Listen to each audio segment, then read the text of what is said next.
Ayan, good morning po mga kamiga. So ngayon po ay mag-aalmusal tayo. Kasi mag-isa na naman ang iyong kamiga sa bahay. Mag-aalmusal lang ako mga kamiga. So ang aking aalmusalin ay milk Quack Brand. Mag-isa na naman ako dito sa bahay. Kasi bago akong nagising at pumasok yung aking mga alaga, yung aking mga anak, pumasok na sa school. Yan. Kaya mag-aalmusal na din ako. Kuha tayo ng kutsara.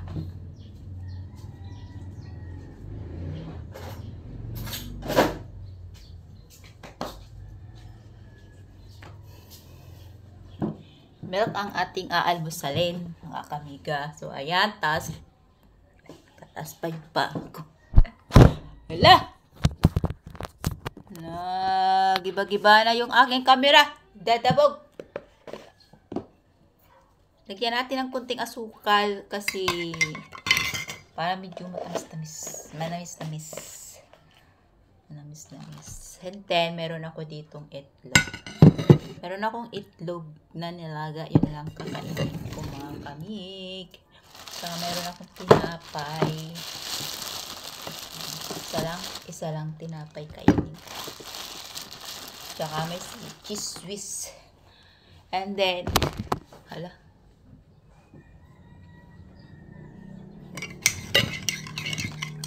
Kain tayo! Almusal tayo! Kuha tayo ng asin. Kasi laglagyan ko ng konting asin yung aking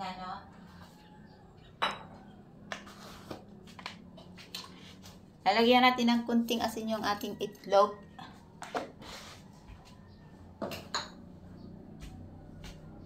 Para naman magkalasa-lasa. Ayan.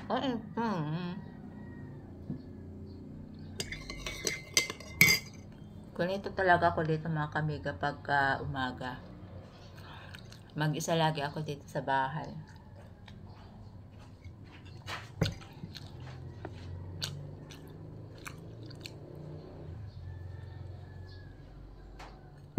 Well, itlog. Kain tayo.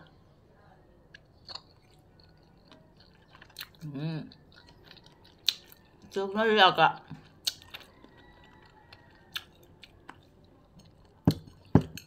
Gusto ko itong kinakain sa umaga, itlog na nilaga, para hindi siya, wala siyang cholesterol pa.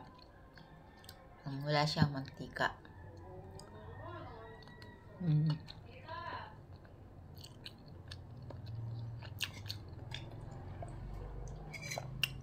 Tsaka gatas.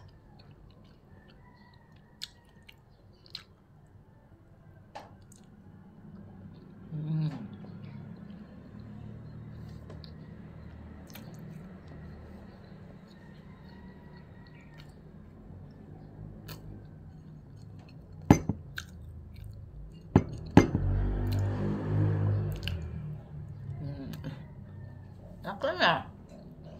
Serve na ang ating agahan.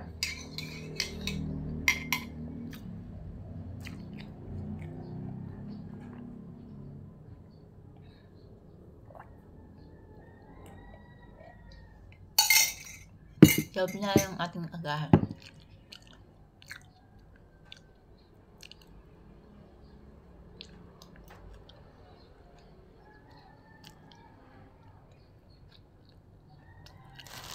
Siya lang kinain ko.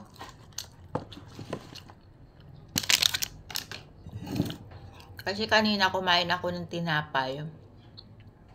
So, ito yung pinalaman ko naman. Cheese whiz.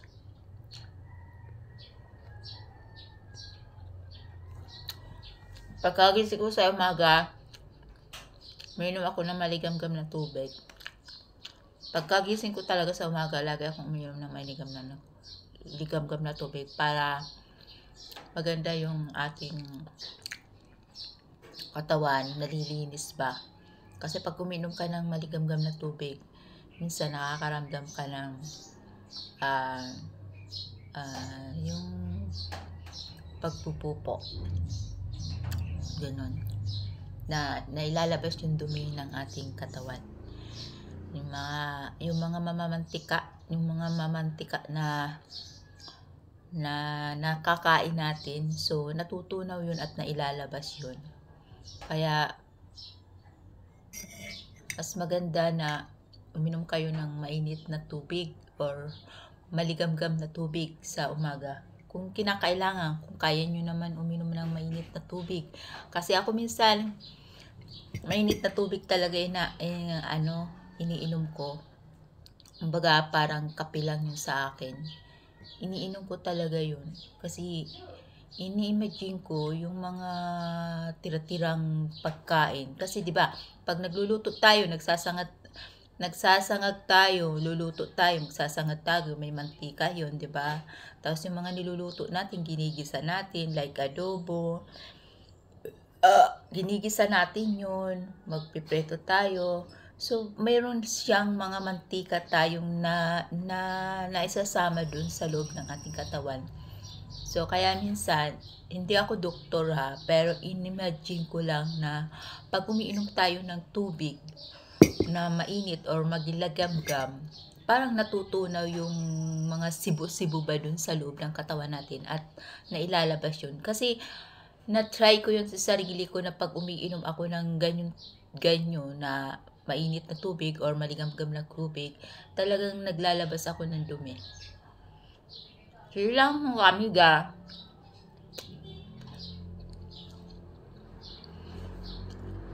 Kwento ko lang.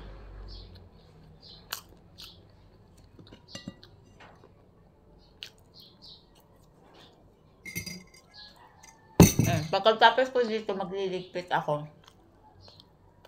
Nakikita nyo mga kamiga. Ayan yung ano namin. Nakikita niyo. Ayan yung, diyan kami nahihiga.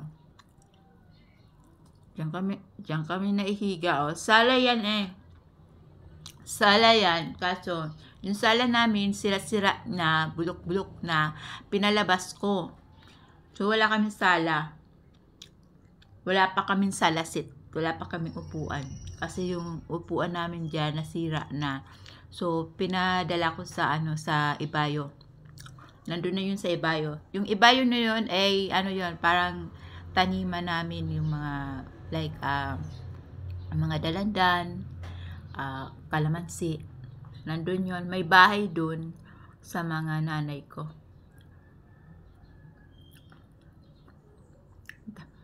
Tapos, diyan kami natutulog.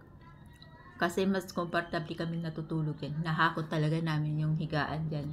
Tapos, ayan, nakita nyo yan. Yan. Yan kami natutulog kasi yung mga bata, mas gusto nilang matulog sa nakatabi kami. Kasi yung kung makikita dito nyo mga kamiga, yung kwarto dito, ito yung kwarto dito, ayan.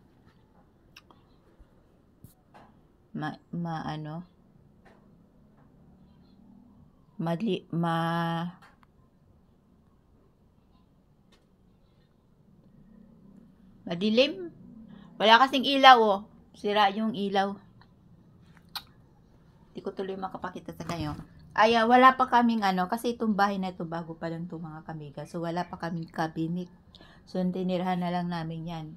Ito yung mga damit ng asawa ko. Tsaka ito yung mga damit na mapapampasok sa school. Tsaka ito yung labahan. Tsaka itong kwarto nito, walang natutulog dito. So, ginagawa na lang namin na dressing room to, mga kamigs. At kung makikita nyo naman, ito lang yung aming kusina. Ayan. Yung kusina namin. Tapos, ito ay CR. CR namin. Ganyan lang. Maliit lang yung bahay namin. Mga kamigsayan lang. Makalat pa, lamisa. Tsaka ito, tingnan mo, kwarto tong ng anak ko. Wala na sila, pumasok na sila sa school. Madilim din. Madilim talagang ilaw. Pumasok na sila sa school, kaya ganyan, kakalat ang kwarto. Ang kakalat ng kwarto. Nag-aayos man din yun mga kamix. Pag nakaisip yung maglinis, naayos niya yan. At ito ko ito yung aking area na mga pabango, panglinis ko sa mukha. Tapos ito nga, hinahakot namin dito yung higaan. Dito kami nahihiga sa side ng area. Tsaka ito yun naman, pinakalabas namin. Ayan mga kamiga, pinakita ko lang sa inyo yung aming bahay. Diba? Bahay kubo namin. Ganun lang yung bahay namin. So yun lang po, maraming salamat at sa panunood. Like and share and subscribe po sa ating channel. Bye-bye.